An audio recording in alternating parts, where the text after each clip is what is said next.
Okay, so let's get started. Welcome everybody. Welcome to the third lesson of the SmartEnCity Academy towards zero carbon transition. Today we will be focusing on the topic of city analysis and diagnosis. We are very happy that so many of you have already joined today. So my name is Bettina Rämmerle and I'm working for Steinbeiß Europazentrum. And within SmartEnCity, together with my colleague Heike Ifland, we are responsible for all things related dissemination and communication within the project.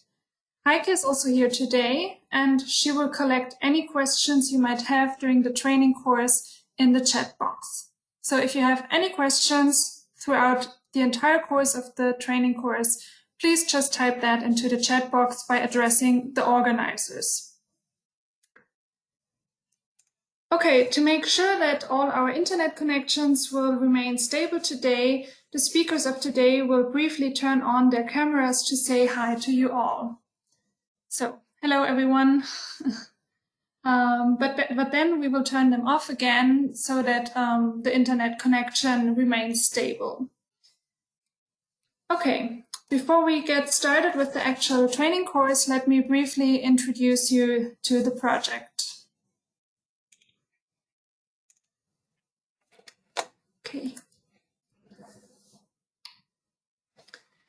Okay, so SmartEnCity is one of now 17 smart city projects funded by the European Commission's Horizon 2020 Research and Innovation Program. In SmartEnCity, we have 3 lighthouse cities and 2 follower cities. And our 3 lighthouse cities are Sonderborg in Denmark, Tartu in Estonia, and Vitoria-Gasteiz in Spain. Our follower cities are Lecce in Italy and Asenovgrad in Bulgaria.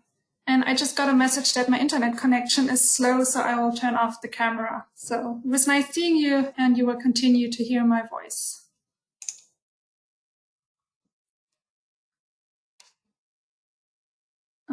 Okay. Where was I? With the 2 follower cities, right. So one follower city, Lecce in Italy, and the other follower city is Asenovgrad in Bulgaria. Overall, we are 37 partners from 6 countries working on the SmartEnCity project. Our project has started in February 2016 and will end next year in July after 5.5, hopefully successful years. The SmartEnCity Academy is an online training course for cities, municipalities, and smart decision-making. But of course, the Academy also addresses the scientific community and anybody else interested in the topic.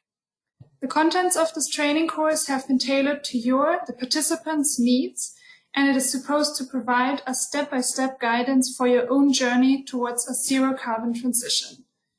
We're looking forward to have many interactive discussions with you today and also during the next final lesson.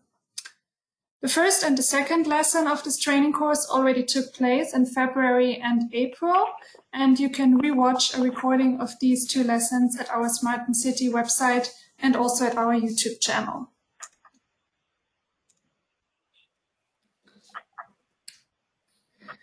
So if you would like to learn more about the SmartEnCity Academy in general and also about our final lesson that's coming up in September, please have a look at our website.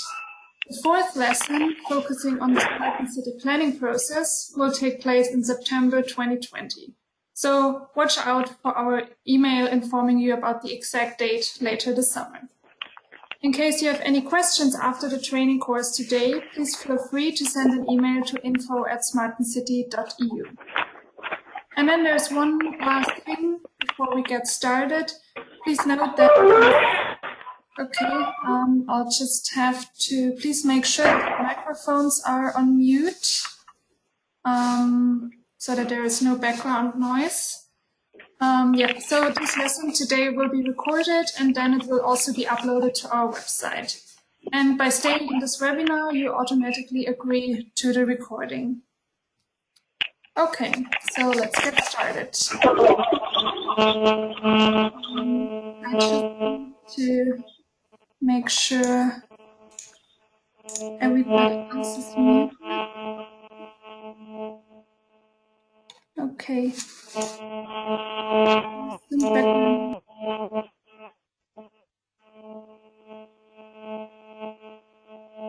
We'll manage. Okay. Okay, so the title of the third lesson today is Where Are We Now? City Analysis and Diagnosis. And the lesson will be moderated by Michele de Santis from RINA Consulting, which is one of our partners of our SmartEnCity. Okay. The lesson today will start with an introduction by Michele to the topic of today's session. Then 2 experts from our Lighthouse and follower cities and also 1 external guest speaker will speak about their cities' approaches regarding city diagnoses and analysis. Simon Stendorf Sørensen from PlanEnergi will speak about the Sonderborg approach, followed by our guest speaker Daniela Torres, who will introduce you to the Covenant of Mayors.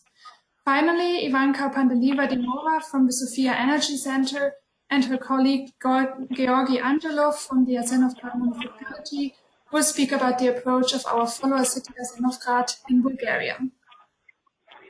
Afterwards, there will be a panel discussion with all 3 speakers and of course with you, the participants, because you are the ones that we are doing this for.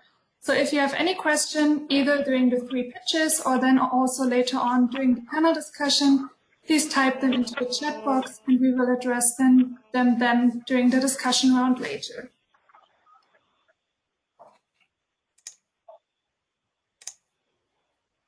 So here you can already see who the speakers of our session today are. So we have Michele, the moderator, on the left, followed by Simon from Sonderborg. Then comes Ivanka from Asenovgrad and our external guest speaker from the Covenant of Mayors, Daniela. Later, again, each speaker will also briefly say hello to you via their webcam before they start their presentation. Okay, so that's it from my side. Now I will hand over to Michele de Santis, but before I will briefly introduce him to you. So Michele currently works as a project engineer at RINA, an Italian engineering firm in the sustainable innovation area. He is an engineer with a master's degree in environmental engineering, and he is specialized in life cycle assessment. Oh. So, did not. Okay. The picture. Good morning. Yeah. Just a second. Something is happening with the screen. Okay. Yeah. So, Michele, I'll make sure that you'll have control and then you can get started with your presentation in just a second. Yes.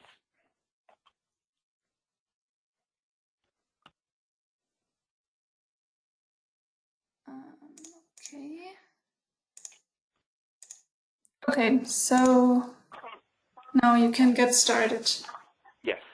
Thank you very much, Bettina, for your introduction, and thank you very much for all the participation in this webinar.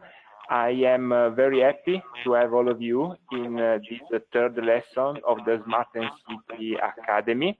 In case you have some questions during the presentation, I remind to put in the chat box and we will address in the second part of our webinar.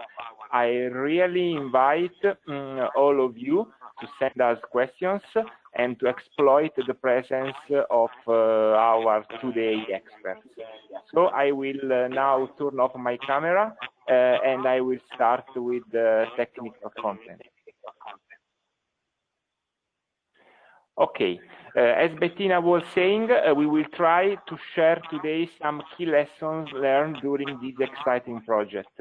This 3rd lesson is focused on a specific part of the city process to become a smart zero carbon city, the city analysis and the diagnosis.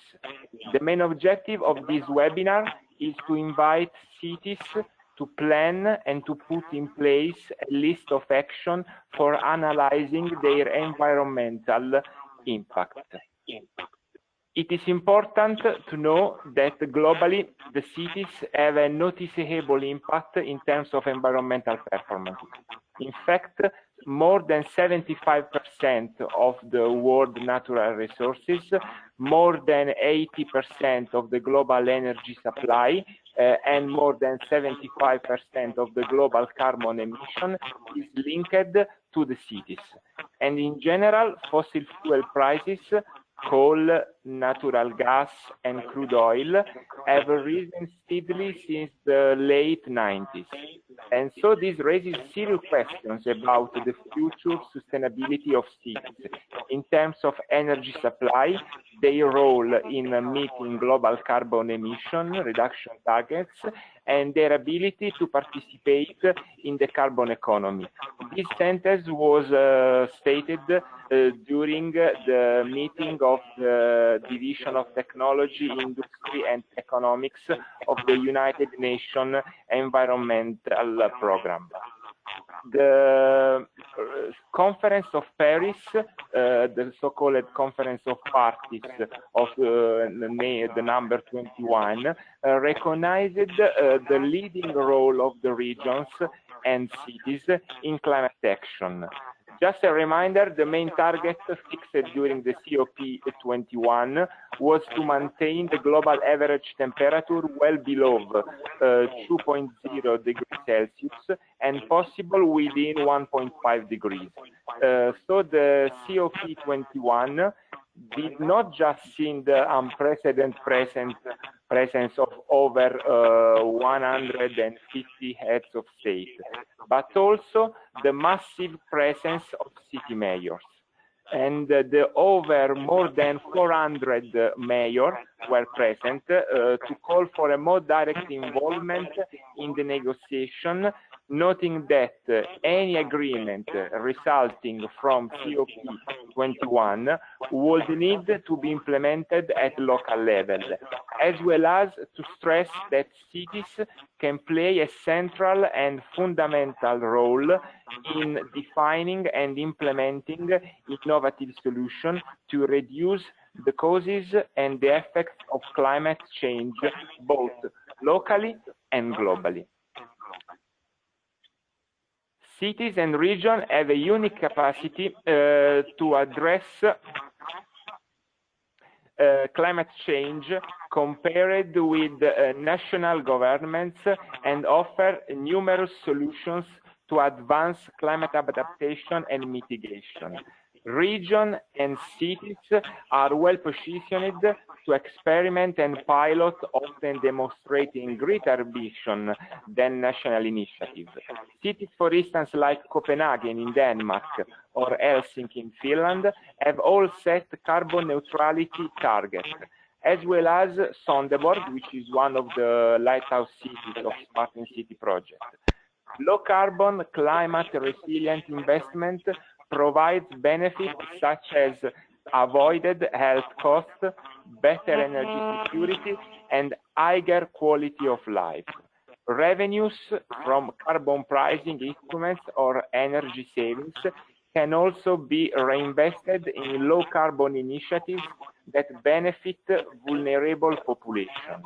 And moreover, cities have the authority over various sectors related to climate action, for instance, housing, land use, transport and building, but 2/3 of the urban emission reduction rely on coordination with the regional and national levels. So, crucially, emission in cities can be reduced by up to 90% by 2050 using already technical feasible low carbon measures. Just a reminder, I kindly ask to mute your microphone in order to avoid the echo of my voice. Thank you. So I would like to mention the following sentence of Peter Drucker. He was a management consultant, educator, and author, whose writings contributed to the philosophical and practical foundation of the modern business corporation. He told, if you can't measure it, you can't manage it. Because if you can't measure something, but you know the result, you can't possibly get better at it. So the need of a city diagnosis is a pillar in the development of an integrated energy plan of a city. Indeed, when facing with a strategic urban transformation process, a thorough analysis gathering comprehensive information of the current state of the city is crucial for a successful regeneration. Where we are, this is the question that we need to answer. And the pre-analysis must perform a literature review at city level, delving on existing policies, regulation, strategies and plan, complemented by semi-structured interviews with experts and surveys on citizen perception. On this basis, a city characterization provides a deeper understanding on the socio-economic and sectoral features and status of the city, in terms, for instance, of energy, building stocks, mobility, ICT, engagement, waste, water. Cities indicator can provide a quantitative approach to this characterization, and a carbon emission baseline is the key to perform further strategies and projects towards energy transition. It is important in this case, it is well recommended to use a standard methodology for the baseline, and the Covenant of Mayors encourages cities to use its reference framework developed in cooperation with the IPCC, the Intergovernmental Panel of Climate Change. And all the gathered information within this step could be bundled in a city background information package, which is a solid reference for further steps in this methodology, like the X-ray of our city in practice. So the question is, how to perform a city characterization? What domains need to be included in your city characterization? Of course, each city has its own features, but all cities have some commonalities regarding sustainability and the decarbonization process. The SmartEnCity team developed a thorough review of relevant documents and methodologies in these fields, and as a result, the city characterization template was classified into 6 domains, covering the most relevant systems of the city: local condition, energy supply and consuming patterns, building stock and retrofitting needs, urban mobility, ICT infrastructure and services, citizen and stakeholder engagement. And about the emission baseline, the 2 key parameters to be monitored in the decarbonization process are the total amount of the CO2 equivalent emissions and the total energy consumption in the city.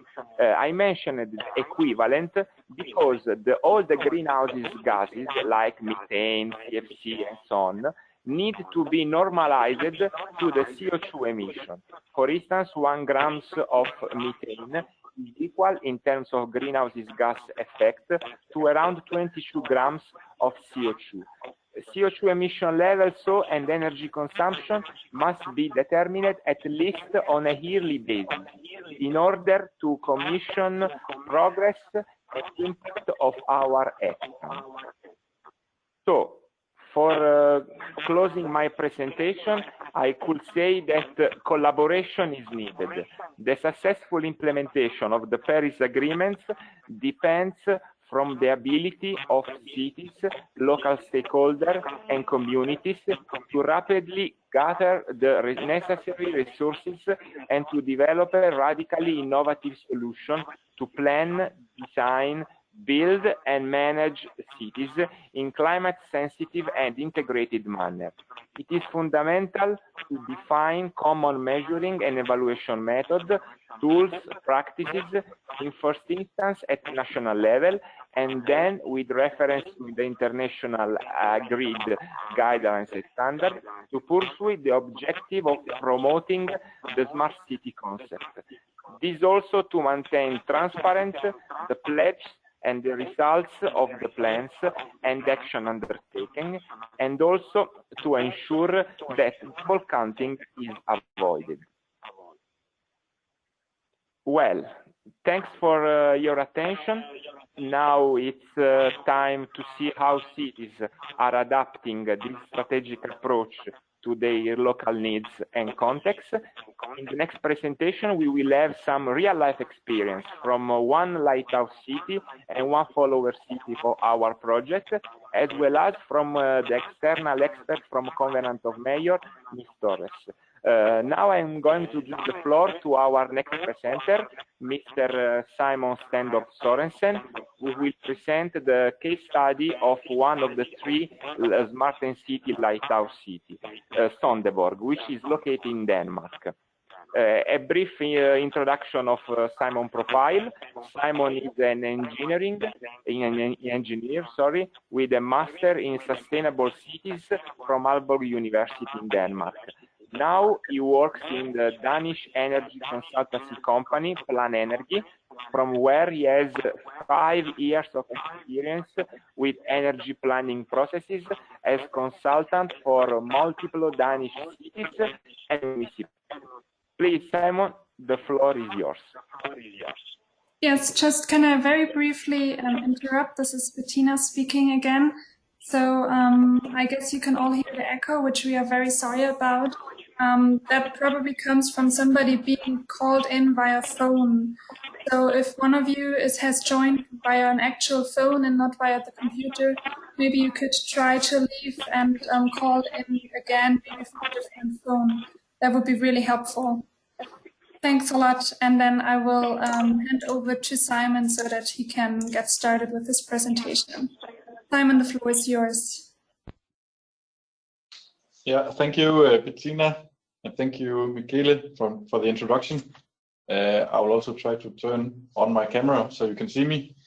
Yes, in PlanEnergi, we are involved in the SmartEnCity project, where one of our primary tasks is to assist Sonderborg in their journey towards becoming a smart zero CO2 municipality. And one of our primary tasks has been to support them in building their baseline and diagnoses, which in Sonderborg they are using to enable actions, because actions are what they are looking for in Sonderborg. Now I'm going to turn off my camera and then proceed with the presentation.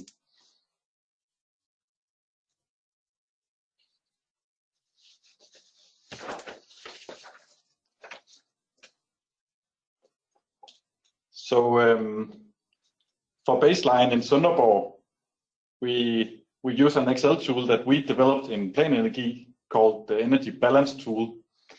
The Energy Balance Tool helps us to clarify where in Sonderborg, as a city system, the CO2 are emitted, and more importantly, where CO2 emissions are most prominent in our system.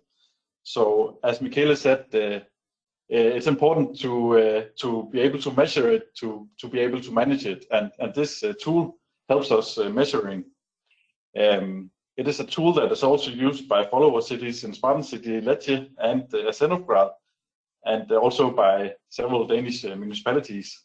And it is available at the SmartEnCity website with an English guide for free. These are two figures that are results from the energy balance tool, and it is similar to other energy balance tools, and you can get similar results. But these results are important to make us focus in the right areas of the city and help us when we use our resources to reduce CO2 emissions. So the left figure here shows the total energy consumption in Sonderborg split on fossil energy, which is the dark green, and renewable energy, which is the light green, and then it is categorized in 6 categories. And the figure on the right shows the CO2 emissions from Sonderborg categorized in the same 6 categories. So as mentioned, the energy balance tool helps us to clarify where the CO2 emissions are most prominent, and in this way it helps us measuring it so we can manage it, and it helps us understand our system in a better way and to focus on the parts of the system where we need most actions. In Sonderborg, they used the baseline that we built from the tool to segment the city into 8 segments. These segments were some segments that were already in use in the city prior to this, but after building the baseline, it was a good opportunity to use the same segments when they were working with how to reduce CO2 emissions in the city, because segmentizing the city helped them in communicating and building relationships more directly to the relevant sectors of the city. So in Sonderborg, this was 8 segments, and it was owner-occupied housing, it was housing associations, private rentals, passenger transport, businesses, heavy transport, agriculture, and energy. So as mentioned, this helped Sonderborg to enable a more direct and focused communication and to include each of the segments by representatives, which in the end is done to enhance better opportunity for actions. So by including the segment representatives, it was also more likely that actions were going to happen. Also, an important part of this segmentation was to dig deeper into understanding of each of the segments to be able to have a better understanding of why are CO2 emissions emitted from each of the segments. So, for instance, getting in touch with the industries directly made Sonderborg understand why it's important for brick industries to use the coal that they are using to produce the bricks. And also it helped to understand what are the challenges for each of the segments to move away from the fossil fuels over to renewable energy, for instance. To still maintain some awareness about the city as a system, Sonderborg also worked with a more energy system model to try to be aware of the links between the segments. Here I show an energy system model that is developed by Aalborg University, and it displays a theoretical energy system where in the top you can see from left to right resources, conversion, exchange and storage, final demand, and then user behavior. And this system was used in Sonderborg to try to understand their elements of their city in a system perspective, and also to try to understand the segments that they are using in a more systems perspective. Yes. And they actually inserted their own reality into the model to try to be aware of also the links that could be between them. But yes, so this was trying to keep the systems perspective in Sonderborg. After pointing out the segments and the diagnosing part of each of the segments, the next step in Sonderborg was to meet up with the representatives from the segments and trying together with experts and the city administration to build projects that had the goal to reduce CO2 emissions for each segment. So workshops were made and groups were created where representatives from each of the segments were responsible for trying to think about how could they reduce CO2 emissions, what projects, what actions would be needed to enable this. And these projects were kind of part of a complete puzzle for Sonderborg. So each project represented a puzzle And this was then calculated in the energy balance tool to show how much it provided or reduced the CO2 emissions in Sonderborg. And then summarizing each segment and summarizing all the segments together, reach a total CO2 system reduction in Sonderborg, which then had to comply with their own goals of becoming a carbon neutral municipality. This was an iterative process. So first the projects were created, and then a calculation were made showing how much, where are we now with these projects, and then there were like small adjustments were made to get to the result that was needed, so they could make it a total plan for the reduction of Sonderborg.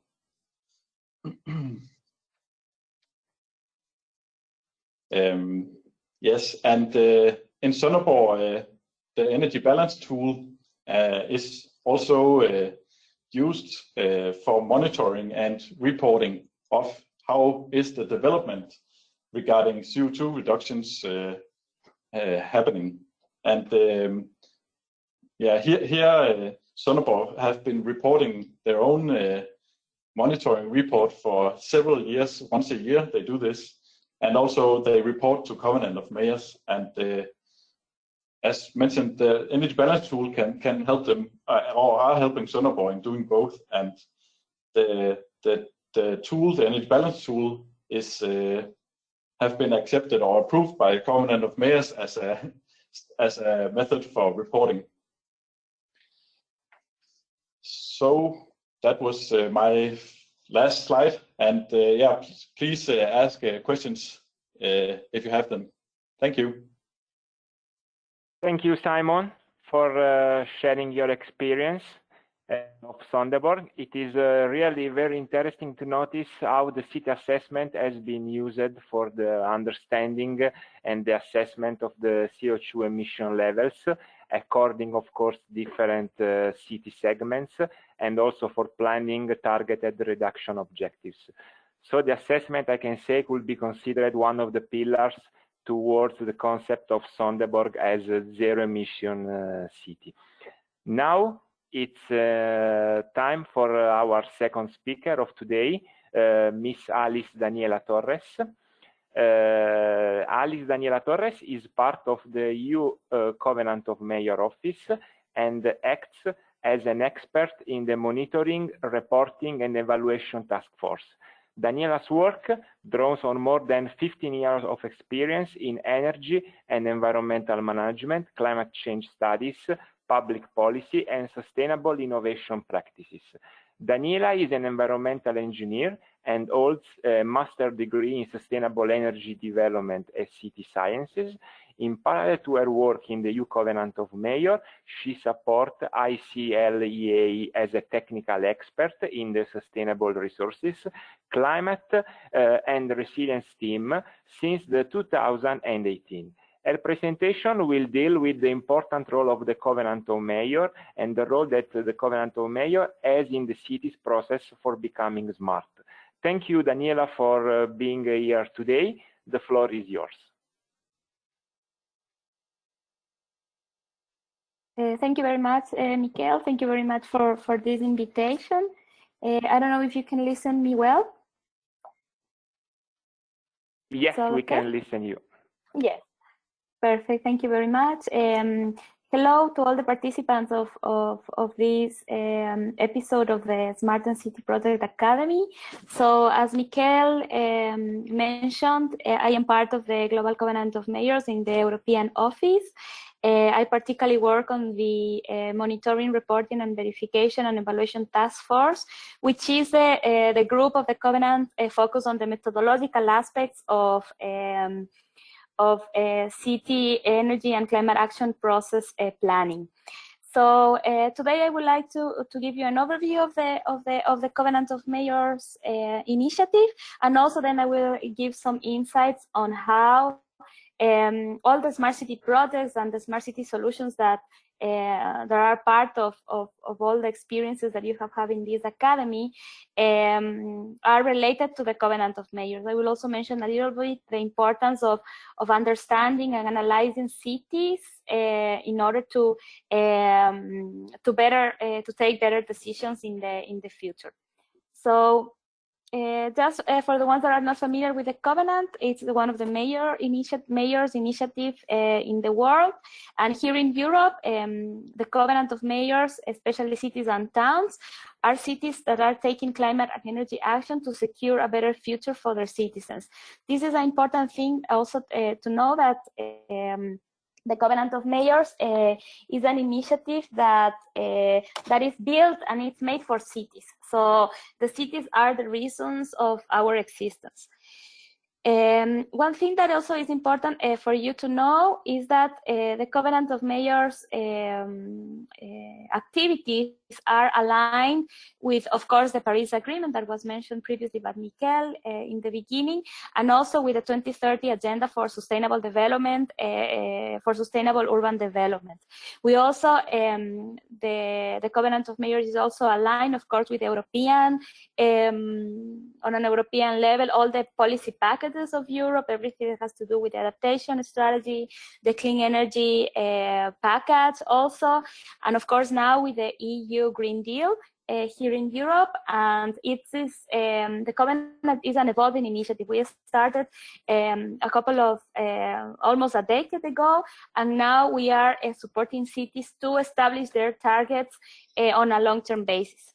One thing that is also important for you to know is that the European Covenant of Mayors and the Covenant of Mayors as a whole, also the global initiative, has three main pillars for cities to act on climate change. First, everything has to do with accelerating decarbonization. So when we talk about climate change, we're talking about mitigation. Then improving climate resilience, also covering adaptation actions on a city level. And the third component, which is access to energy or alleviating energy poverty as another component on cities' sustainable energy and climate action processes. Currently, cities signatories of the Covenant are called to reduce their emissions by 40% by the year 2030. And of course, this has to be done with the implementation of measures and defining clear emissions reduction goals. So, as I said before, the mission started almost more than a decade ago. It started here in Europe, and in the beginning, it was focused mainly on establishing and helping cities to establish their targets by the year 2020. I'm going to sorry to lock down my video so the connection is better. Okay, so in 2008, the initiative was focused mainly on mitigation actions, but after several years of work, we also included the adaptation component of climate change. So, and then in 2015, the support to the cities were also focused on helping them to defining adaptation actions and goals. And in the year 2017, the Covenant of Mayors was turned a global initiative. So now when we talk about the Covenant of Mayors, we are talking about a global initiative that all cities have different goals but in the same frame. Here in Europe, the Covenant of Mayors has around 10,000 signatories committed in the initiative. So just to let you know that the Covenant of Mayors is a very inclusive initiative. We have small, medium, and large cities from all EU member states, and that is something that makes the Covenant of Mayors very interesting, because for us, it's very important to have this diversity in cities. We are not working with only big cities, the big metropolis, the capital cities of Europe, but also all small cities and medium-sized cities and regions of the continent and beyond.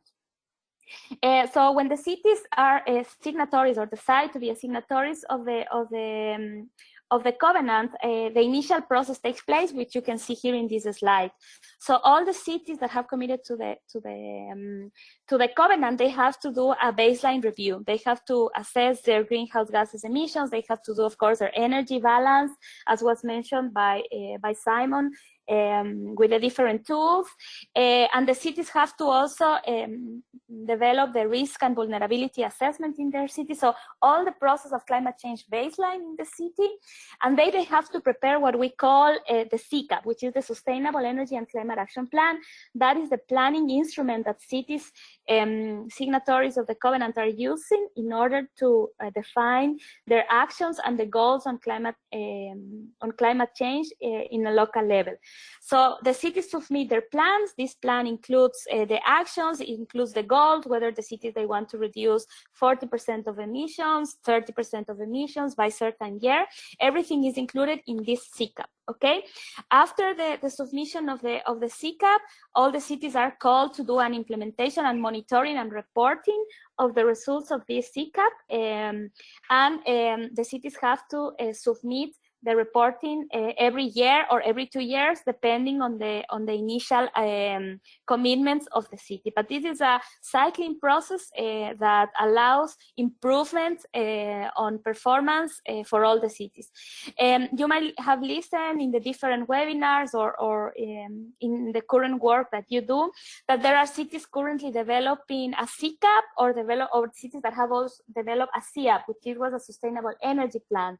So now the cities that had the SIAP developed like 8 or 7 years ago, they are now in the process of updating their SIAP into a SICAP. So there's a reference framework of action. For us, it's very important to follow specific methodologies to guarantee consistency and transparency in the process of the covenant. Of course, the methodologies and the reporting frameworks are flexible and adjustable to local realities. Of course, the energy systems of the different cities are different. So it's very important that the covenant allows cities to adjust their reality into the reporting framework. And of course, help cities to have feedback on the different actions that they have developed. So just to finalize this part, the Covenant of Mayors, I invite you to visit the webpage of the Covenant of Mayors in Europe. If you are not in Europe, you can also look at the global Covenant of Mayors web, where you can find information of the methodologies, the good practices, the case studies, all our signatories, the plans of our signatories, also for you to get familiarized with the Covenant of Mayors. So, and just to finalize and also to start and encourage you the debate and thinking how smart cities are linked to the Covenant of Mayors. So there's a very easy relationship within the Covenant of Mayors and the smart city services, because smart city solutions, the ones that we have listened, like mobility solutions or smart building solutions, they are part of city plans to reduce energy consumption and greenhouse gases emissions, okay? So lots of cities working on smart city projects are developing different technologies, and one of the main goals of these technologies is to reduce energy consumption and also to reduce greenhouse gas emissions on a local level. So to make it part of the planning process of the city, is very important that we understand that that the Covenant of Mayors provide a framework to make these solutions part of the sustainable energy and climate action process of the cities. So just to finalize and also to encourage the discussion here, I would like to give you some key takeaways about this relationship with the Covenant of Mayors and these smart cities frameworks and technologies and projects that we are listening. Is that smart city solutions have to be part of the Covenant of Mayors frameworks and also the SICAP process of the city as mitigation, adaptation, or energy poverty actions. Okay, they really have to be recognized as formal actions within the SICAP process. It's very important that all the solutions must have an impact assessment process of energy and impact reduction goals in order to see how they contribute to the goals of the cities, okay? So Simon was saying the importance of measuring and analyzing city emissions and understanding city emissions, because that is the only way to really, when establishing a measure, we can say that this measure is contributing to this city target. Okay, and also for the ones that are not familiar with the European Smart Cities and Community initiative, there are lots of cities working on the Smart Cities and Communities initiative. The SmartEnCity project is one of these communities, as was mentioned in the beginning. And based on the different experience for this process, we see that the cities that are undergoing a CCAP process and are signatories of the covenant, the replication and the upscaling of the smart city solutions has been broader than in the cities that are not signatories of the covenant of mayors. We really also think that upscaling smart solutions on mobility, on energy, on buildings, really it needs to be part of the sustainable planning processes of cities, the urban sustainability planning processes in the CCAP, in the CIAPs, or the sustainable urban mobility plans, in order to make them in the core on the energy and climate action on a local level. So that was all that I wanted to say to you. So for if you want more information about the covenant, please you can find here the web page, my email. I'm also available for that. And if there are some cities here that are not signatories of the covenant, please, we really encourage also to be part of the covenant. Thank you very much. Thank you very much, Daniela, for your inspiring presentation. I believe personally that the transition from CIAP to SECAP, with the inclusion of the climate topic, and so the mitigation action by cities, is a further strength point in the city sustainability path promoted by Covenant of Mayor. Just a reminder, I remind to use the chat box for any question you may have after these two presentations, and in the second part we will open the debate and we will try to answer to your question. And also, as suggested by my colleagues, I invite to check the website smartencity.eu, where you can find a lot of materials and project deliverables, including also the tool presented by Simon before. Now I'm going to give the floor to our last but not least presenter, Miss Ivanka Pandelieva-Dimova, who will present the case study of one of the two SmartEnCity follower city, Asenovgrad, located in Bulgaria. Miss Pandelieva-Dimova holds a Master of Science degree in Statistics and has more than 20 years of experience at the Sofia Energy Center as project manager of activities related to energy efficiency and renewable energy technology promotion and market uptake under various EU programs. Significant part of Ivanka's experience has been focused on working with local regional authorities for incorporating sustainable development and climate action in their policies, the elaboration of investment projects, and help in securing funding for identified measures, as well as training for local authorities in energy efficiency and renewable energy investment appraisal. So, Ivanka, you can start with your presentation.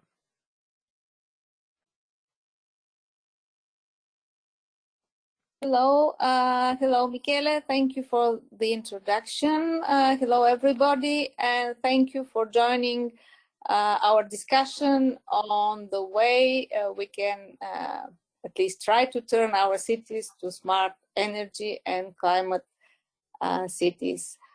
First, I would like to just to say hello, to turn on my camera. Hello, everybody.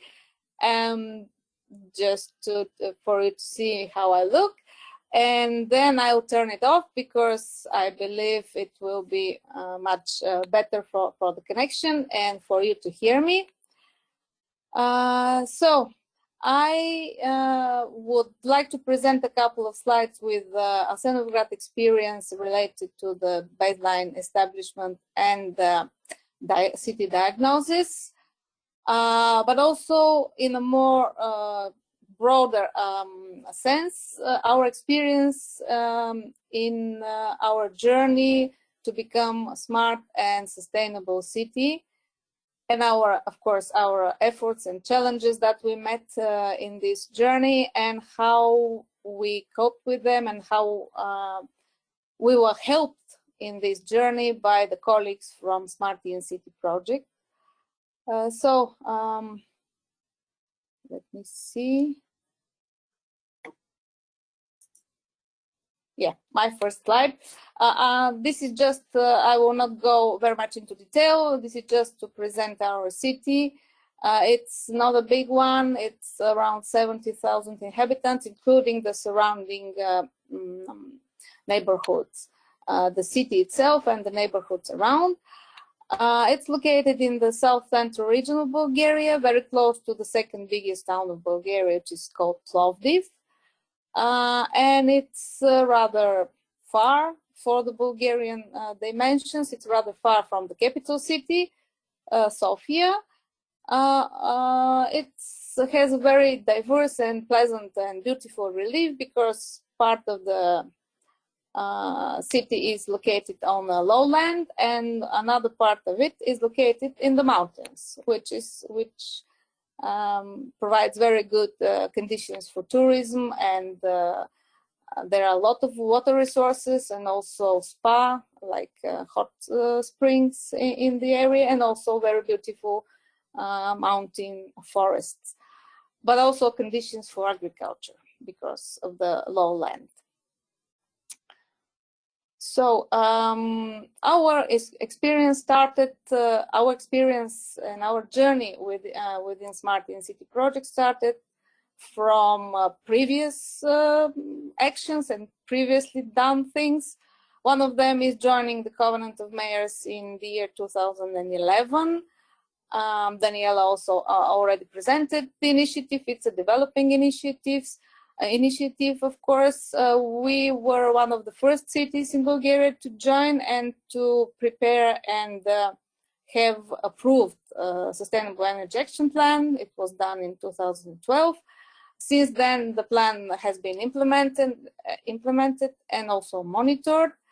A lot of actions were implemented and taken in this respect, but of course it needs update and merge with other documents that are available in the municipality. One of these documents is Integrated Plan for Urban Regeneration Development, which was prepared in the year 2015, but it now expires this year. And there is also another planning document, which is called Municipal Development Plan, which also expires this year. So basically, the three most important strategic planning documents are valid up until this year. So they all need update and merging to see if there are common areas of intervention that can be considered, and to see and to prepare one master plan, if I can say like this, on the basis of these two. One important point that refers specifically to the topic of this discussion is the use of energy balance tool that was already presented by Simon within developed and introduced within SmartEnCity project. We used it in the year 2016 with the help of the colleagues from PlanEnergi and Project Zero from Denmark. These are the Danish partners that support Sonderborg in the project. So we use this balance, and this is some visualization of the results to quantify the baseline and the city situation. But of course, before that, in the year 2012, we had to do this exercise again. I mean, it was before that, for the Sustainable Energy Action Plan, because in order to prepare it, at that time, we also needed to establish a baseline. So what are the present goals? As I already mentioned, to update the strategic policy documents, to put new targets for energy efficiency, for CO2 reduction, and also to put a more broader and more enlarged vision up to the year 2050, which is it's not a target, but it's more of a vision where the city should go. And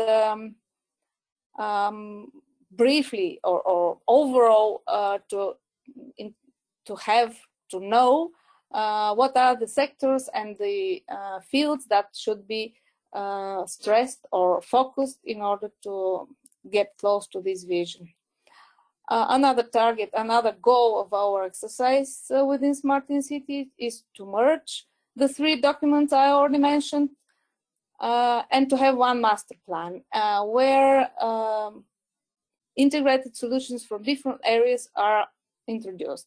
It's energy efficiency, waste management, public infrastructure, transport, etc. Because this is one city and all the sectors are more or less interconnected, so this is the most logical exercise, I would say. And last but not least, to prepare a roadmap for the implementation of concrete investment projects that will lead to the targets that has been set. And this roadmap should include also deadlines and possible funding sources in order to foster investment and ensure that the plan is put into action. So how our process is organized? First, we created a task force. Then this task force got to work and prepared a SWOT analysis. I will not go into detail this. I think that it's very common knowledge, I would say. Then we organized a stakeholder involvement workshop with scenario formulation. It was organized last year in May. Then we got to developing the three different scenarios that were defined during the workshop, and not only during the workshop, but during the work up to then. There were some photos of the workshop presented. Then the task force, together with the other units from the municipality, prepared the strategic planning, activities, updated the priorities and focus areas of the current document, and started selecting concrete projects that are based on the city needs, on the already identified city needs. And we are here now in the process. And up to the end of the process, what is left to update and merge the planning documents, update them with the projects, prepare the roadmap, and present all this work, all these documents to the municipal council to be voted by the end of this year. And I should say that not only within SmartEnCity, this is our target, but also according to the national legislation, which obliges all municipalities in Bulgaria to have it done by the end of 2020. Here I enlist the identified priorities and focus areas. I will not go very much into detail because it's something specific for the city. I would mention a lot of efforts will be put on private and public building refurbishment, because this has been and will be one of the very high priorities, but also on agricultural biomass, renewables in general, agricultural biomass, forest biomass, also PV on building roofs, of course, transport sustainability, transport modality and promotion of different modes of transport, like bicycles or car sharing or this type of actions. Yeah, also introduction of electronic government in the municipality, because it will very much, it was asked by the citizens, and it will very much be beneficial for them. It will be very easy for them to interact with the municipal authorities. So I would like just to briefly mention our showcase. We are very proud to present our results in the building refurbishment, especially in the multifamily residential buildings, which involve a lot of citizens, because in Bulgaria, multifamily buildings are owner-occupied, and in one building there can be 20, 30 owners, 40, depending on the building. And in spite of all the hurdles that this situation poses, we are quite successful in refurbishing. We have 28 buildings already refurbished, private multifamily.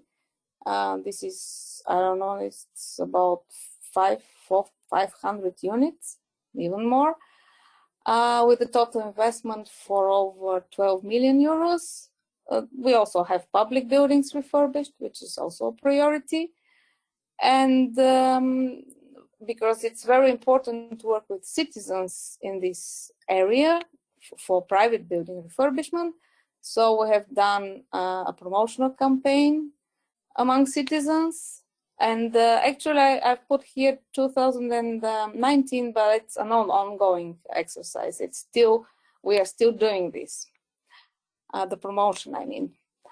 And the municipality has undertaken the role of an information point for the citizens, but also it acts as an assessing point for the eligibility for funding under the national program. Because there is, in Bulgaria, there is a national program that supports this type of refurbishment for private buildings, and the municipality is acting as a, how to say, supporter and information provider, but also assessment point of the documents and of the conditions of the program. So this is one very important slide in my opinion, because I tried to summarize at least most of the challenges we faced in this process. There is, I believe it's everywhere like this, but the administrative capacity is always insufficient, because the public servants are with many responsibilities, and they have to deal with many different issues. And it's very hard for them to focus only on sustainable energy projects and priorities and initiatives. Coordination among different units within the municipality,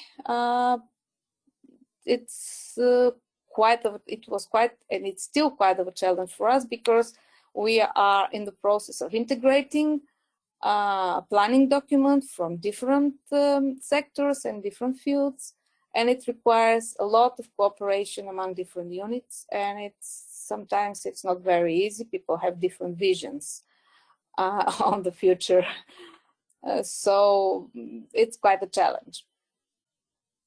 Yeah, data collection for city analysis and baseline. Yes, it has always been a challenge. It was a challenge in 2007 when we established the baseline for the Sustainable Energy Action Plan. It was the baseline year, 2007. And it has been a challenge since then, because for the units and for the sectors that are under the direct control of the municipality, like for instance public transportation, which is within the municipality, it's easier. But for instance, for the businesses, for the industrial companies, or for the citizens, for the private consumption in households, it's a real challenge. Yes. So we have. I will maybe later I can go in more detail in this, but we have tried a lot of how to say ways to overcome this, and I think we have succeeded. Very crucial is cooperation with the local utilities. It's not easy, because they have their own issues of commercial disclosure of data and so on, disclosure of commercial data, which they are private companies, the utilities in our city, but still, yeah, it can be done. Difficulties of monitoring, especially when consumption is related to private buildings and also to industries, which is more or less connected to the previous point, data collection. One very specific challenge was the local elections that were held at the end of 2019, because actually there was no problem with the new. There is a newly elected administration from a new political party, and actually it's not a problem by itself, because all parties are quite open and quite cooperative on sustainable energy issues. It's a priority for all of them. But the issue is that when the administration changes, there is time for the new one to get to know things, and it can delay the process. And in our case, the process was delayed by 6 months. One very critical point is involvement of local stakeholders and especially citizens. And we have coped with this by ever-going, or I would say never-ending efforts to involve them and to reach them in with all possible means, campaigns, events, materials, and so on. But of course, we still need more to be done in this. And one thing that is important for us is to change the public opinion to sustainable transport modes, especially in our city. Bicycles, biking, and car sharing are not very popular, which we think should be changed. So this was all from my part. Thank you.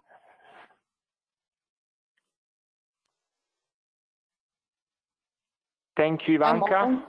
Yeah. Yes, we lost your voice, but we listened to all your presentation.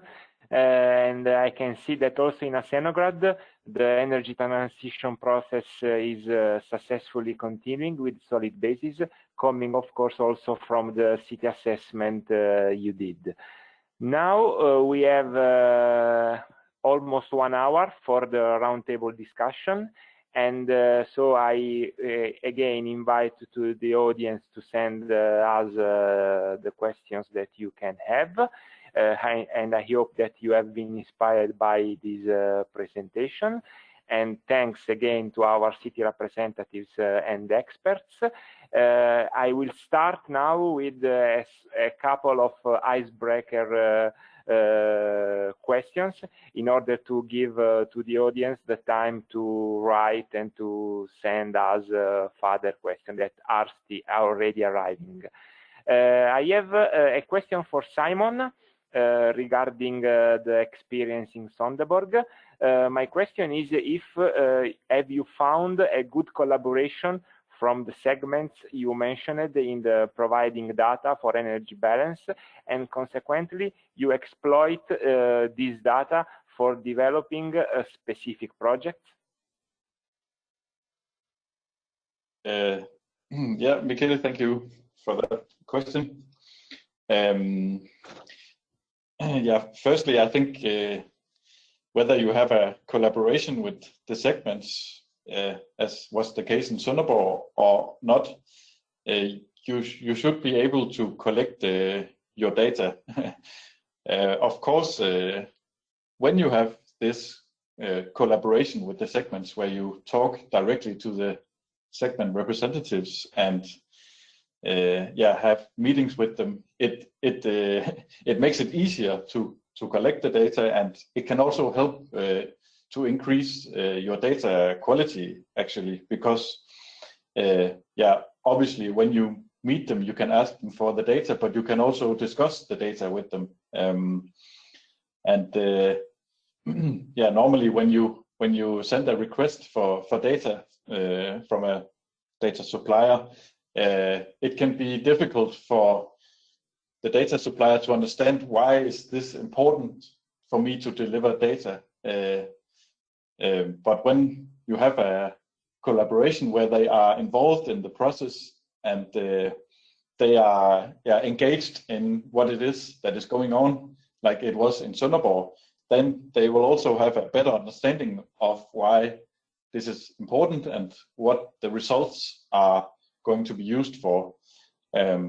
So somehow, like for example, in Sonderborg, we had several meetings in the energy segment group where district heating companies were participating, or the managers were participating in some of these meetings. And although data collection was never like a topic in the meetings, it was always possible to just speak to these managers in the breaks and ask them questions about the data, and they were willingly to discuss this because they were also part of the process, so they could see why it was important, and it will also help them to understand what actual data you need.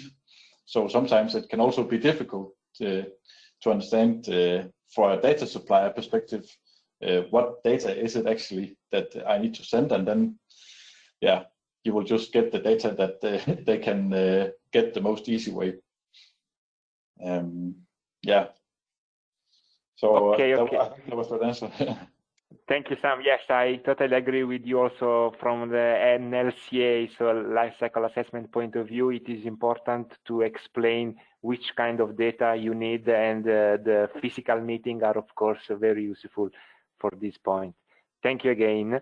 And now I have a question for Ivanka, also because Ivanka, you mentioned the citizen involvement, and so my question is, what are the key factors for successfully involving the citizen in the process that you performed in Asenovgrad?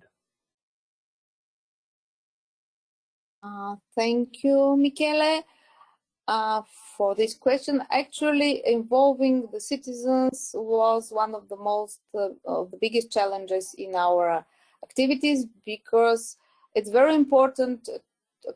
Citizens are quite diverse as a community, and there is no single organization or that we can address in order to reach them. But it's very important to stay in touch with them, so and to get them involved in our activities. So we decided to go for how to say, comprehensive campaign with all possible means and using all possible channels, and because it's a hard work, and not to lose patience and keep trying to the end.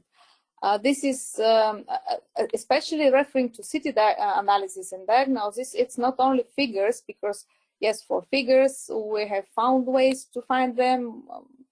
This is more or less similar to Simon's explanation how we did it, cooperation with utilities and local businesses, but it's not only figures, because citizens also have their own qualitative measuring of the things in the city. So they have their own thinking how things should develop, and are they good or bad for them, what they want from the future, in what directions to improve comfort and living conditions. So it's very important also to have their opinion on qualitative matters for city diagnosis. And for that we used questionnaires and also workshops and public discussions to discuss these issues, but also press releases that we published in the municipal website and also in the local media, to go to as many citizens as possible. And the workshops and public discussions I already mentioned, but still we think more effort is needed, especially for private buildings refurbishment. There was a big campaign organized also using similar the same channels, more or less, but it's an ongoing exercise, I would say. So this is how we try to cope with this. Yes, so Ivanka, a really comprehensive strategy, and I think that the success are evident in your experience. Thanks again for your reply. And yes, my last question before starting with the audience ones is for Daniela. My curiosity is, considering also that you mentioned the strong link between the smart city and the SEAP, the SECAP process, how smart city solutions fit in the SECAP process of the cities? Okay, thank you for the question, Michele. Because I think that in the recent debates that we are holding in the different smart city projects, we have this question of how the smart city solution fit into the SECAP process. So from a methodological perspective, we have to understand that the SECAP itself is a planning document, okay, of different measures that the city is going to implement to reduce greenhouse gas emissions and energy consumption, okay? So if the city has decided to implement a particular or to develop a particular smart city solution in their territory, for example, a smart building solution, a smart transport technology, or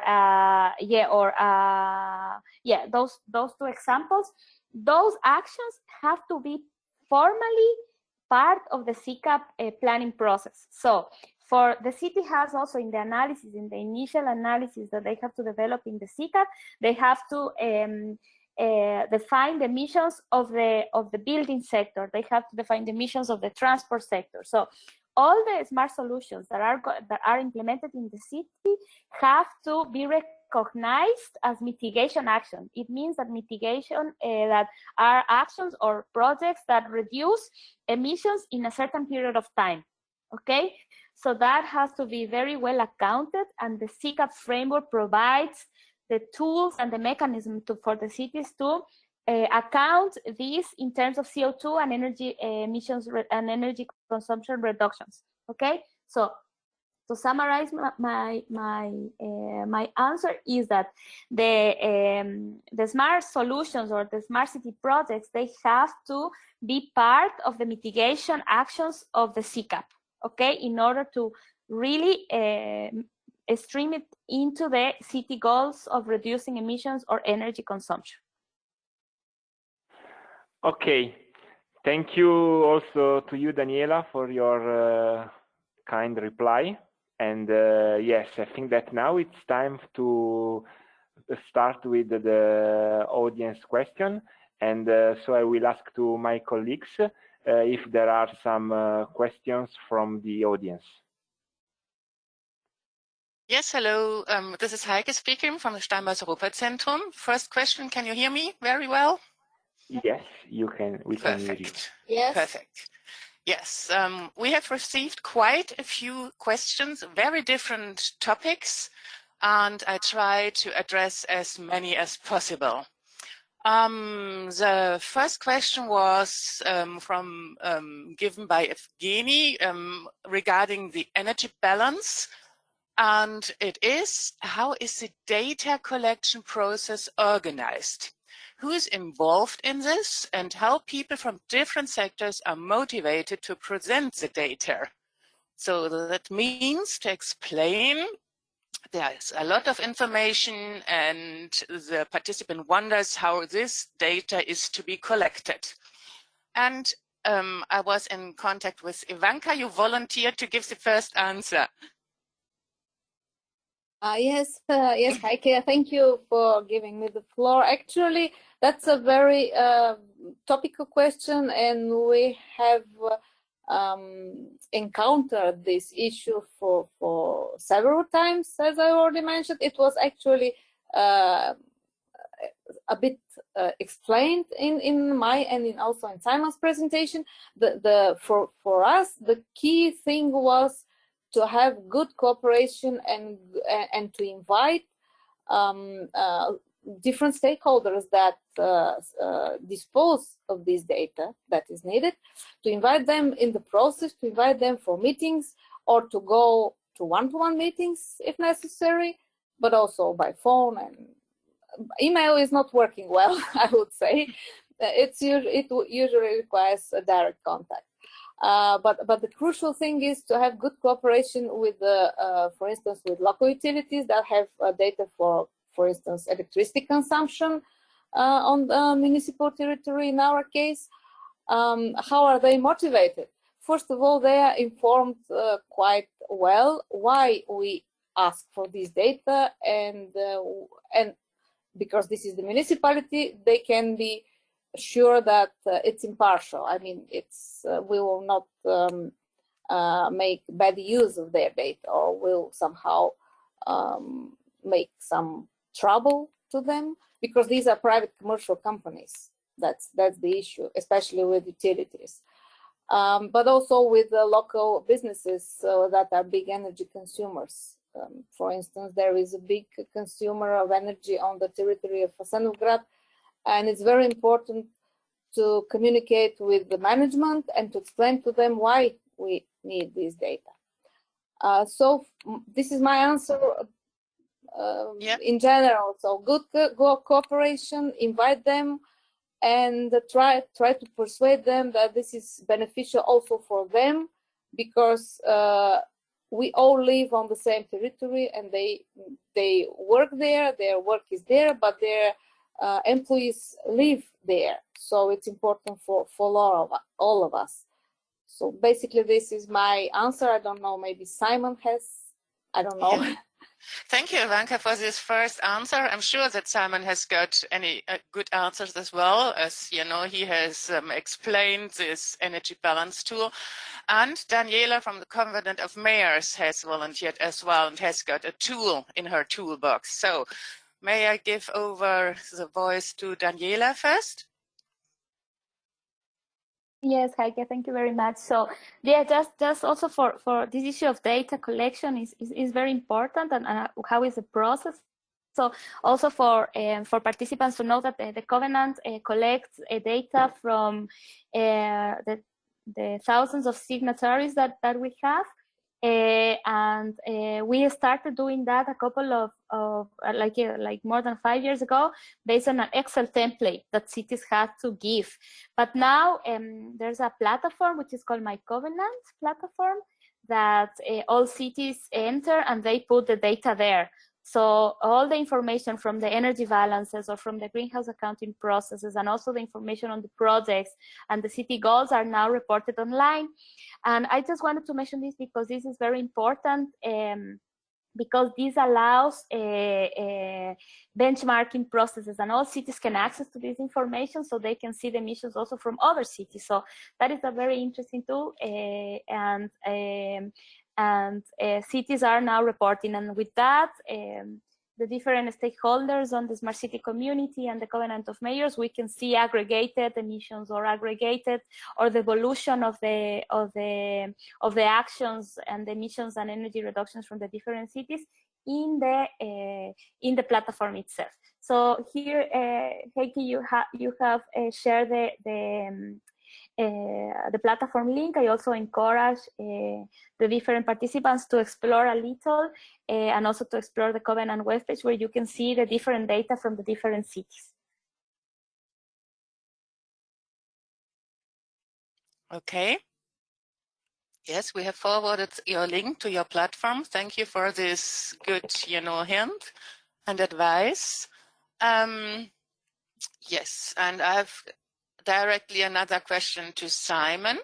Do you also collect the data from the private sector? Can I hand over the microphone, so to say, to you, Simon? Yes. Yeah. Thank you, Heike. Yes, we also collect the data from the private sector, and I think, yeah, Ivanka's and Daniela's answers about how to collect data is very true. It can be a big task, and it will vary a lot from country to country, how much data you can get, what quality it will be in, and where to get it. And a general thing I can say is that I think it makes sense to start with the data that you can get, and then you have to estimate the best you can for the data that you know that you lack, but you cannot access, because then you can get started and then you can build up your data supplier network.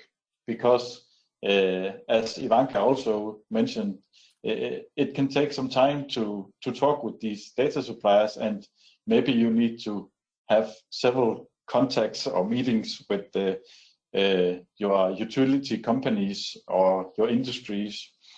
But then when they understand what the data is needed for, then they typically they would also like to help. At least that is my experience.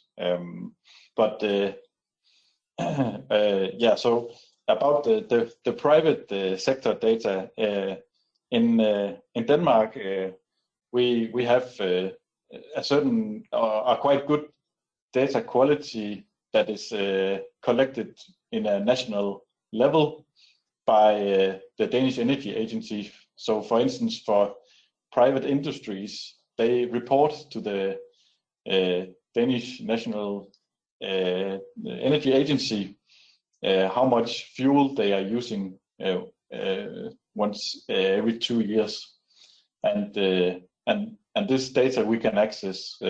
So it is aggregated data, so we cannot see specifically what company it is, but we have like the total fuel consumption for private industries. Yeah, and just a final thing about this is there's a bit more about data collection in the guide for the energy balance tool on the SmartEnCity website. Okay. Thank you, Simon. Thank you for that. And just one question directly to you. I really want to ask you for a quick answer, because I have got many more in the pipeline. Is regarding the energy balance tool. Well, you said it's available for free for all. Are you giving any guidance how to use it? There is actually a webinar also in SmartEnCity relation where I explain a bit more in depth what the energy balance tool is and how it is working. I think you can find it on the SmartEnCity website as well under webinars. And then there is this the guide for the energy balance tool that hopefully can help you. If you need personal assistance or something, then you would probably have to hire me, I guess. Yeah, and another good option, I think it's always, to have a look and join the SmartEnCity network, which is really meant to give you hands-on experience and guidance to how to, start your Smart Zero city process, and take a look at the SmartEnCity website. There you can find all about the network and the tools. It's always, a good choice to have a look there.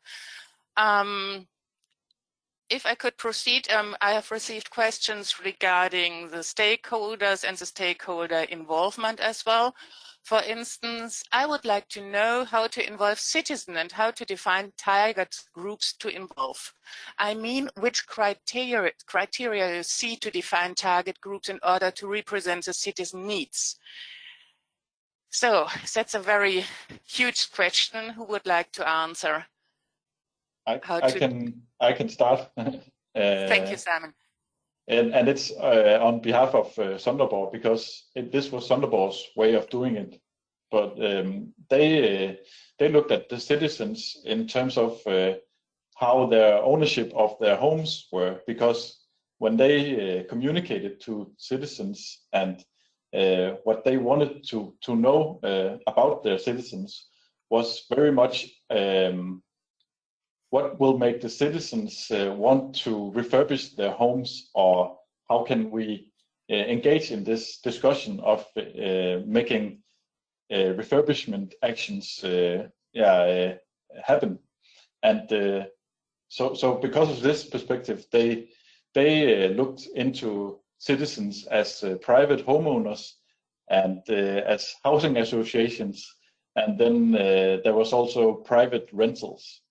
So they were trying to use these three categorizations or segments of the citizens, because when you are a private homeowner, then you need a different support or guidance than compared to if you are a housing association.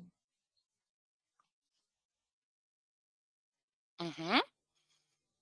All right. What about the others? How did you define your target groups? Yes, go on. Yeah. Can I add? So first of all, citizens are one very important stakeholder target group, but there are also others, like local businesses that are, because okay, what is the criterion? That's the main question as far as I understood. After collecting the initial set of data, if I would say it was back in the year 2011, we looked at the data and decided which are the biggest consumers on the territory according to the figures that we collected, and logically the biggest consumers would be how to say, the focus of our activities, the focus stakeholders. So this is the criterion that we used at that time, because where the biggest consumption is, there the biggest impact would be expected. That was the logic. That's one criterion that we used, and that's how we proceeded. And then the stakeholders, because from the data, I mean the citizens as stakeholders, the data showed that the biggest consumption is from the residential sector in our municipality. I don't remember the exact figures, but it was more than 50%.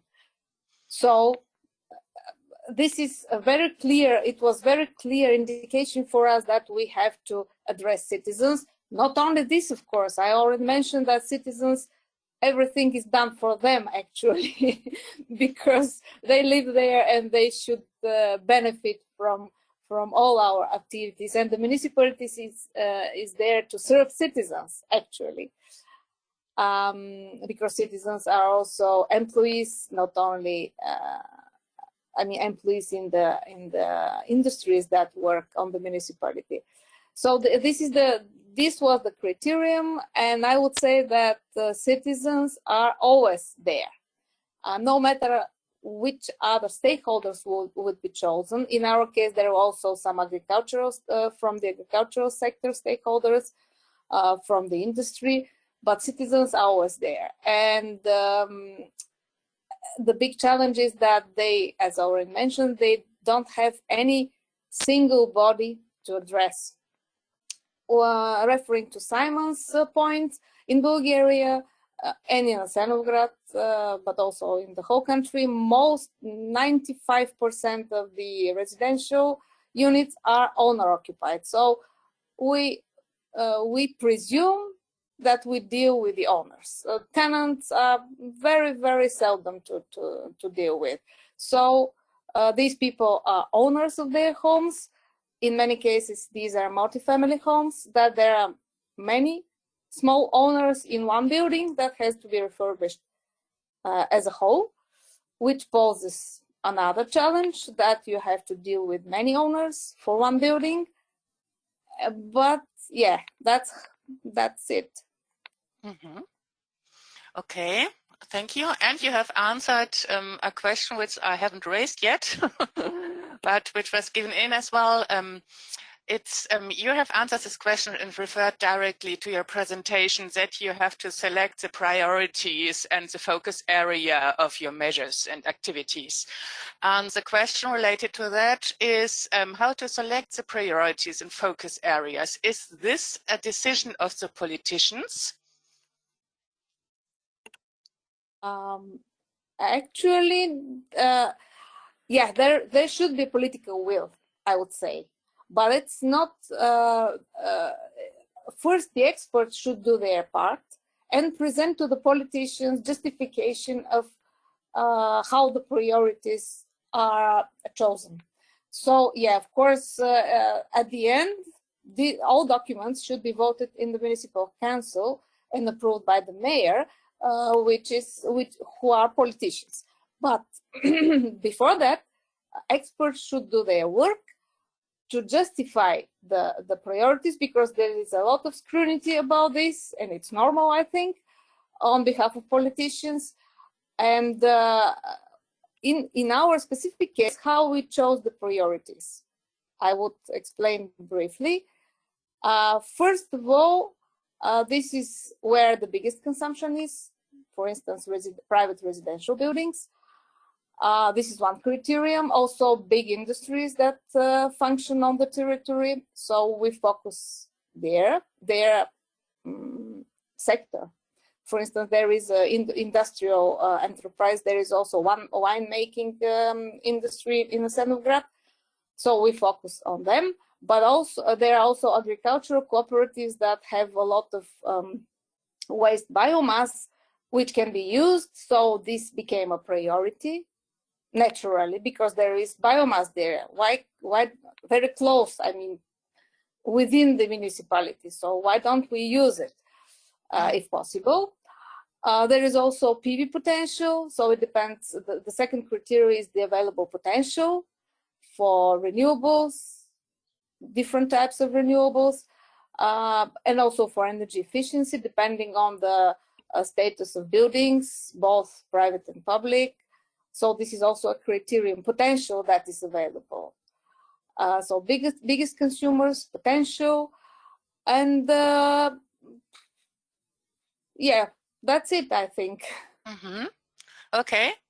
Thank you for the answer. Let's keep it short. I have got another recommendation from the Covenant of Mayors, which is offering another tool, another platform on how to engage citizens in climate actions.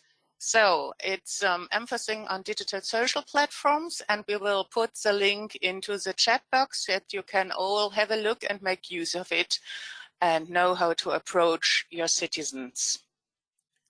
Hi, this is Daniela. Can I just mention something about this? Yes, of course. Do so. Yeah, and I think that also is very relevant on this smart city community initiative and the different projects on the smart cities on an European level, is that the use of digital technologies is taking more relevance now to engage citizens, okay, in all of the aspects of the city. But I would like to, that's why I share this link with all the participants, because it puts emphasis on this digital technology, especially for climate action. So if we really want to encourage action on a citizen level to reduce emissions on their house or their office or everything, here are very good examples. And also one thing that also I would like to mention is that lots of cities are using digital technologies also to engage citizens for climate adaptation issues, okay? To communicate risks of climate, and that is a new thing that is coming up. So just for the participants to know. Mm-hmm. Very good. And that leads directly into another question to you. Let me have a look where it is here. Daniela, how to approach the Covenant of Mayors intending to start the process? What to do? So is, for instance, this platform a good step to start? What would you say? Well, yes, of course. First, if there's a city here that is interested in coming in taking part of the covenant, please write me directly, or if not, you can enter to the webpage of the covenant, and you can ask an immediate call or an immediate contact from the covenant, and we will explain the process. So of course, it has to be a formal process. In my presentation, I try to show the cycle. So the first step is to have the municipality commitment to be part of the covenant. And then in the different countries, in the member states in Europe or in other countries across the world, we have supporting organizations, that's how they call them, in order to help cities in advancing the process, okay? So the city decides to be a signatory, they sign the formal process of being part of the covenant, and then the covenant provides all the advice and the methods and the methodologies to help the city to advance in the process. Of course, it's for free. That is very important for the cities to know. So please contact me or write directly in the covenant webpage. I don't know if this question is from an European city. That for sure, please contact me. But if it's outside Europe, we can also refer to the local office there. Mm-hmm. Okay, thank you for this support, and that's a very good opportunity to get in contact and to start.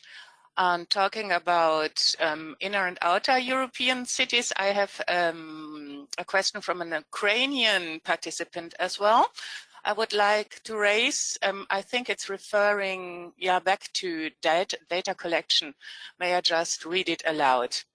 The vast majority of public utilities in the Ukrainian cities were privatized. The actual owners are usually not happy with sharing information about their businesses. On the other hand, local governments have no legal tools to require such data. Have the cities participating on SmartEnCity project met such obstacles? Any suggestions, proposals on how to convince business, make them interested to share data which are necessary for establishing a baseline? So, SmartEnCity cities, are you facing obstacles with privatized stakeholders which don't want to share data? Can you answer this question? Heike, maybe I can start because we are closer to Ukraine in terms of historical development. We're closer than Denmark, I mean, because we share a common past, if I could say this. Yeah, that's true. And in the beginning, after the privatization in Bulgaria, it happened in the early 90s of the past century. It was a very big issue at that time, because I remember those times. I wasn't working exactly this, but I remember the times. Everything is private in Bulgaria now. I don't know how in Denmark, but it's like in Ukraine. I mean, all utilities are privatized.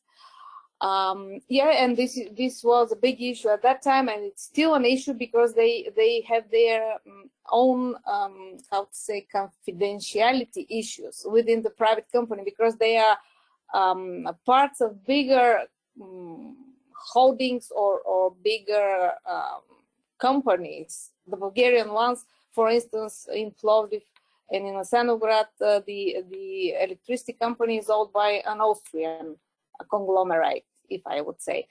Yeah, this is an issue, definitely. But what we are trying first, yeah, we are a municipality. I mean,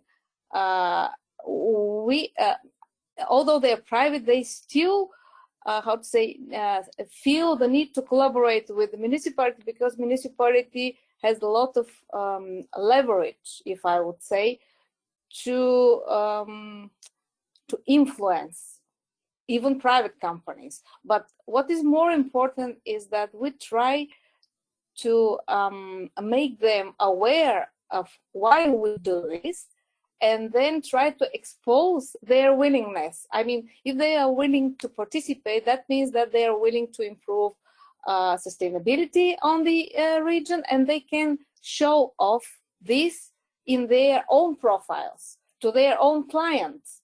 So in a sense, this is a mixed approach, the carrot and the stick, if I would say.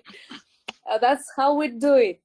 Of course, we are trying to collaborate directly with a lot of meetings and to explain. Of course, it depends on the other part as well. But for now, we have succeeded, and I would advise our colleagues from Ukraine to try with carrot first, maybe to explain to them that this is very beneficial for their image, that because they will they can write in their I don't know, public profile or what they have, that they contributed to sustainability of the city by providing data and by participating in the process. They can participate in other ways, not only with data, if they want. So this is one, and of course, yeah, sometimes they have to say, well, if you don't cooperate, then it will not be easy also for you to operate on our territory. So somehow, yeah. Yeah, that's understandable. Thank you for that, Ivanka. I think it's a general problem. It's for other cities as well to collect the data, the necessary data. How was Sonderborg approaching this problem, Simon? Have you got an additional, I don't know, advice? Yeah, I agree very much with what Ivanka is saying, that yeah, you need to try to use both, like the public organ entry, I would say, and also try to collaborate with the data suppliers in the way that it makes sense. And yeah, I would say in Denmark we have less of this challenge, because for like various reasons. I guess the data is a bit more open than in other countries. So yeah, data suppliers are maybe a bit more willing to deliver data. But also in Denmark we face this problem from time to time. I experienced it several times, and what my recommendation would be, adding up to Ivanka's suggestions, is to try to also talk to the data supplier about how can data be presented in a way that it helps getting the baseline result for the municipality or the city, and without yeah, damaging or whatever, hurting the whatever they are trying to hide, the private company. I know this is a very difficult balance, and they can just say, well, we don't share anything, but maybe it is also possible to collect data in another format or whatever, a more aggregated version, or something that will make it possible for you to use the data for your baseline, but you don't have the perfect data that you wanted to, if it makes sense. Mm-hmm. Okay, it does make sense. Thank you for the answer. Okay, I have received a thank you from the Ukrainian participant. Thank you for your question. Lecce, Michele, would you like to add something, or? Yes, Heike, I'm pretty aligned with what Simon and Ivanka told. In this case, I'm bringing the experience that we had with Lecce, and it is important to propose to the stakeholder, to the private company, a sort of win-win collaboration. So they provide us data in specific forms that can be also not disclosable, and as a return they receive the assessment of their facilities. And so in this case it is a fruitful collaboration in order to overcome the difficulty in collecting and having data mainly from the private sector, because I can understand it is an important problem in this phase. Mm-hmm. Yeah, thank you for this Italian insight.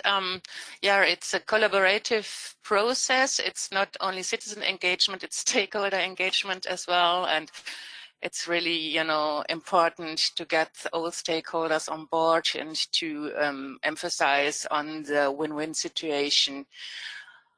Right. Thank you for your answers. Bettina, have I got time for one last question, or what do you think? I think one more is fine.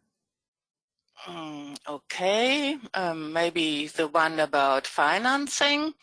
There was one from the outside smart city community. It was, is the European Union giving financial help to cities that want to become smart cities? So how, question behind is, how could you finance all the measures you are implementing? How to start to answer this question?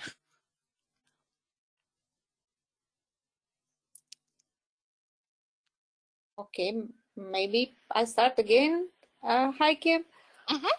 Well, this is the other cornerstone in implementing the smart sustainability and smart actions. Okay, I would say that from my experience, and not only with the Asenovgrad, also in the Asenovgrad, but in general, there always should be a mixed approach. First, there should be political will within the municipality to allocate some local resources for this.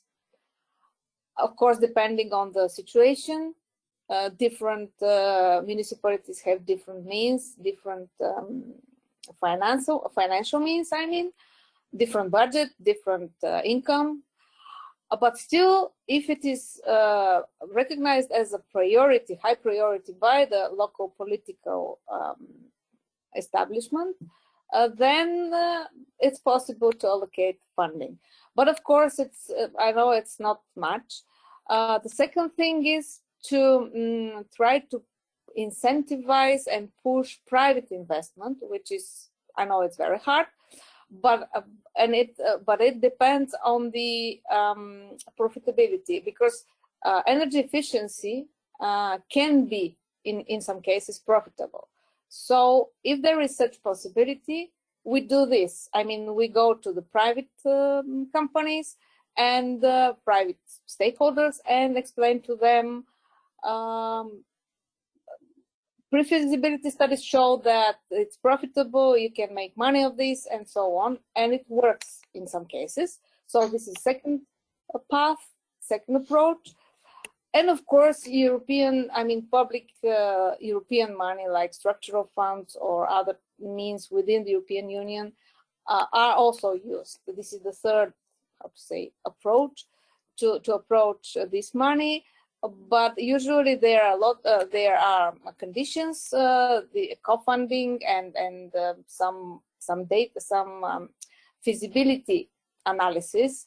There is also a very big instrument for helping public authorities.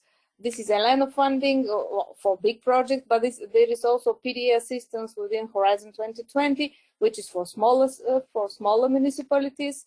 They can use it for pre-feasibility and feasibility assessments to show the profitable, if it's profitable, so the profitability of the project. So basically my answer is the approach should be mixed.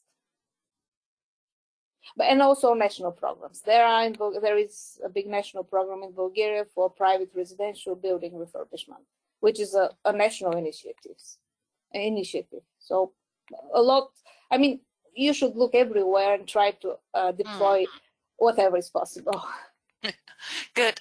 Ivanka, thank you for your answer. And I think, as usual, the Covenant of Merit is always a good address, to ask. Daniela, may you give an answer and explain the link as well? Yes, Heike, thank you very much. So yeah, just to, although the question was very specific on financing smart city initiatives, I would like to mention that within the Covenant we have mapped the different financing options that cities will have to finance climate and energy action. Okay, and of course, as I mentioned in the beginning, the smart city solutions are part of this type of actions. Okay, so in the first link I share with you the EU Mayor supporting funding. There you can see the different types of funding that cities could access on an European level. We have European structural and investment funds that also Ivanka mentioned. We have the European funding programs. We are very familiar with the Horizon 2020 programs, for example, but also there are other funding programs, for example, for environmental and energy projects, like for example, the LIFE program. Also more on a regional level, we have also URBAC funds. So there's a lot of funding, and then also we have financial institutions that are also providing funding for cities with municipal loans or whatever. It's a whole bunch of financing alternatives. And I think that one important thing that is important is that there are currently new financing schemes. Okay, even we are talking about citizens cooperatives, crowdfunding mechanism, and in the last year within the Covenant of Mayors, we've been exploring the different sources that cities could access to gather funding. But of course, always thinking on projects from a sustainability, environment, climate, and energy perspective.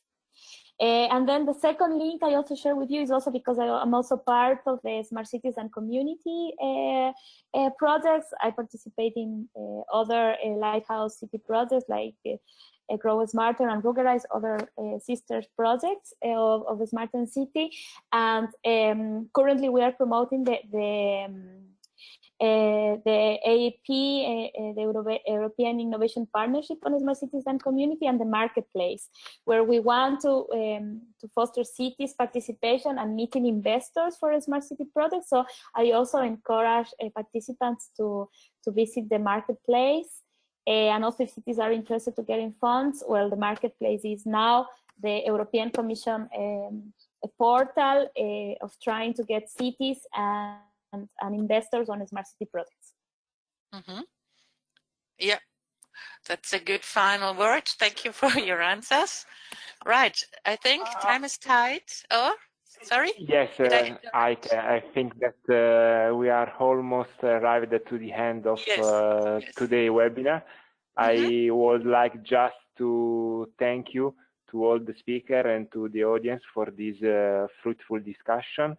I hope that we have inspired new cities and new people in following this path. And I hope that you enjoyed this webinar. And now I leave just for the greetings the stage to Bettina. Thank you again. Yes, thank you, Michele. Yes, and thank you from my side as well. I just wanted to say thank you for your questions and hope we are giving useful answers. Thank you all. Yes, so thank you again also from my side, especially to Michael, Michele, and Heike. That was a mixture of Heike and Michele and Michael.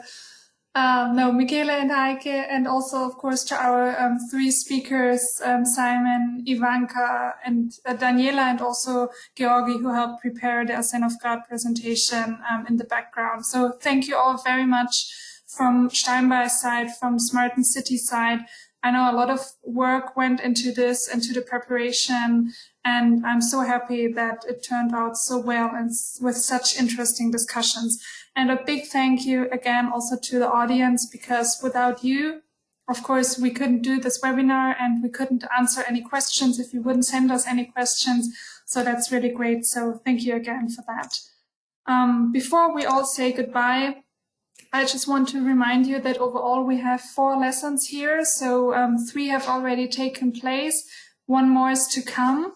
And that final one will take place in fall of this year. So after our summer break, the exact date still needs to be announced. But since you're all registered to the webinar, you will definitely receive an email from us with the exact date and the link again.